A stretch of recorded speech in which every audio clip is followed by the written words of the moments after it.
So if we have a look here, we've got the vagina, right? At the end of the vagina is the cervix.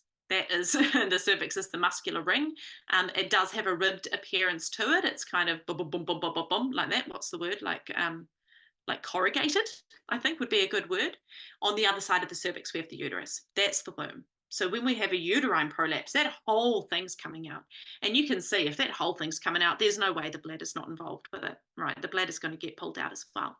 If it's just the vagina pulling out, if it's just a bearing, a vaginal prolapse, then we may get lucky. So if you look at the bottom of the bottom of the vagina on the left-hand side, you'll notice that that line is red. Okay, sometimes we'll just get that part coming out. But if we go any further than that, the bladder's going to start to come with it. Let me show you what I mean. Okay, so first one, top on the left, that is a mild version of a prolapse. I'll just give you a second to wrap your head around that. That is just showing that little red strip just inside the vagina on the bottom wall. That little patch has prolapsed. That's going to look pretty little. It's just tissue. There's nothing in it. The bladder's not there yet, so it's not going to sit there and get bigger, bigger, bigger before your eyes. That's okay. And that size, if she stands back up, it's probably going to pop back in. So that one probably won't even need a vet. You can if you want to, and we'll go through why a little bit later. But that one you may well be absolutely fine, especially if she's pretty close to lambing already. Okay. The next one over to the right, now we've got all of that distal part, all of the red wall has come out, and the bladder has come with it. Now, at the moment, she may still be able to pee out there a little bit by herself, but usually what happens pretty quick is that bladder is now sitting there. It's filling up quickly, right? It's just filling up with urine, and very quickly what happens is gravity kind of pulls it down. It hangs from the U. Now the urethra, that tube is kinked. So we're now in the bottom left corner, bottom left square here is where I'm looking. Now that urethra is kinked and she cannot pee. And this happens very quickly.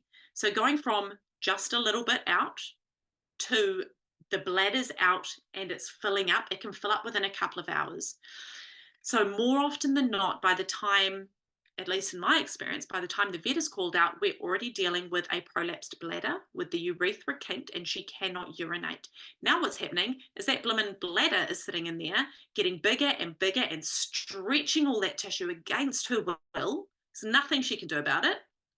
Stretching, stretching, stretching, and she is going to die from, what are we hoping for? Best case scenario that bladder bursts?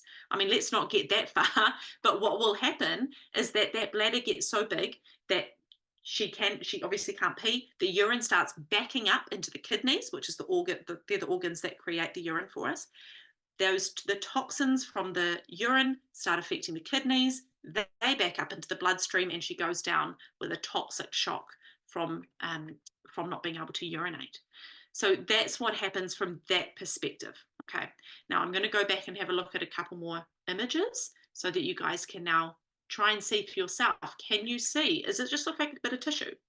Does it look like the bladder's involved? Does it look like the bladder is enlarged and she can't urinate?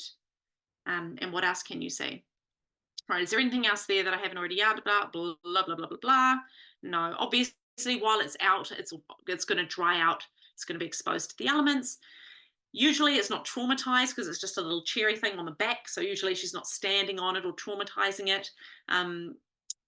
But certainly it can still turn necrotic, right? It's still losing its own blood flow. So we're kind of having a bunch of issues happen to her at the same time. The thing that usually takes them down first, though, is the toxic shock, from not being able to urinate.